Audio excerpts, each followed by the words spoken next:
Hello. In this week's Parsha, Moshe's instructions to the people juxtapose the Melakha, the creative labor involved with building the Mishkan, the portable tabernacle that was God's dwelling place amidst the people, with the prohibition of doing Melakha, creative labor, on Shabbat. We saw a similar juxtaposition in Parshat Truma, though in the reverse order. In Truma, that we began with the discussion of the building of the Mishkan and proceeded to a seemingly a non sequitur prohibition of doing labor on Shabbat. And this week, Moshe starts with warning the people not to work on Shabbat, and then, again, in a seeming non sequitur, goes on to give instructions about building the Mishkan, the tabernacle. So we have a kind of chiastic structure, A-B-B-A structure. And our sages derived from this juxtaposition that the various kinds of creative labor that went into building the Mishkan are the very same types of creative labor that we are not allowed to engage in on Shabbat. The other place in the Torah where the term Melakha shows up repeatedly, as it does in both the discussion of building the Mishkan and in the warnings about not violating Shabbat, is in the account of creation, where God's act of creation is described as melakha, labor. And this is because I believe the creativity, the creative brilliance that allows human beings to make a mishkan, a building where God's presence, as it were, resides, is a shadow, a taste, as it were, of the creativity of the Creator himself.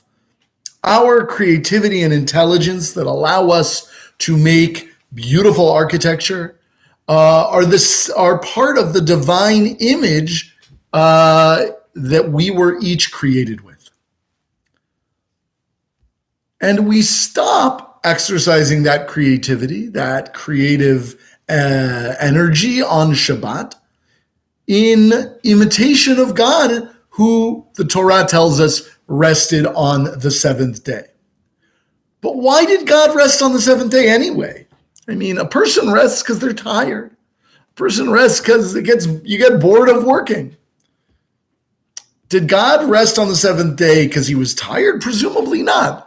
God is all powerful. He doesn't get tired. Did he rest just in order to show us that it was important to rest on Shabbat? But that seems to create a circular logic. God rested on Shabbat so that we would rest on Shabbat, which we do in imitation of God who rested on Shabbat, which he did in order to teach us to rest on Shabbat, which we do because he rested on Shabbat. And it goes around and around, and it's why? He could have not rested, and then we would not rest on Shabbat in imitation of God who didn't rest on Shabbat. There must be more to it than God simply resting on Shabbat to teach us to rest on Shabbat. Our human creativity has allowed us to do things which are truly miraculous and which resemble in certain respects the creativity of God himself. He's the one who heals the sick, and we've used our human creativity to cure diseases and develop miraculous vaccines. He created all the different species, and we use our human creativity and ingenuity to develop new types of crops, new breeds of animals. He created the sea and the dry land, And we use our human ingenuity to make dams that turn dry valleys into lakes, and we use infill to turn marshes and tide pools into dry land. However, just as God created both light and darkness, good and evil, we too can use our human creativity for evil as well as good. The same human creativity that can invent vaccines can also invent chemical and biological weapons. The same human creativity that can be used to make works of art that express the beauty of the human condition can also write words that spread hate and incite violence. The very technologies that allow us to produce enough food to feed billions of people are leading to changes to our climate that threaten the lives and livelihoods of those same billions. Perhaps God rested on Shabbat for the same reason that he commands us to rest on Shabbat. Because creating, making, doing is a double-edged sword.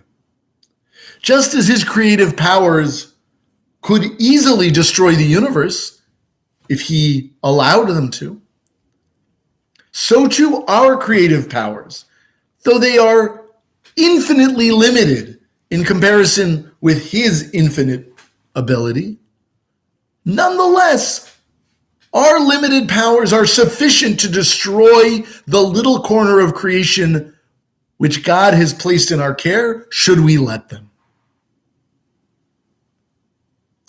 The Torah repeatedly warns us that one who does Melakha, creative labor on Shabbat, shall surely die. And on the surface level, this is simply letting us know that violating Shabbat publicly is a capital offense in halakha. But I think it's also a prophecy.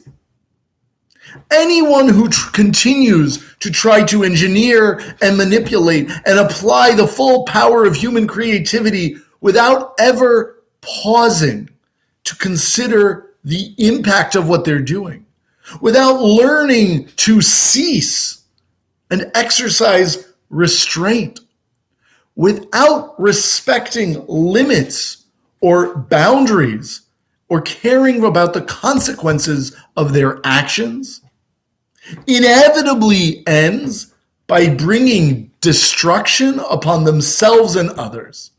The one who does Melakha on Shabbat, who does work when what is called for is ceasing, shall surely die. We rest on Shabbat in recognition that there is more to life than doing and making, and that ceasing, resting, refraining from action at the proper time are not only as holy as working and making a living in their proper time, they are more holy. And they are not only as essential for our survival as our creativity is, they are even more essential. May this Shabbat be a Shabbat of rest and a Shabbat of learning the importance of not doing as well as the importance of doing. Shabbat Shalom.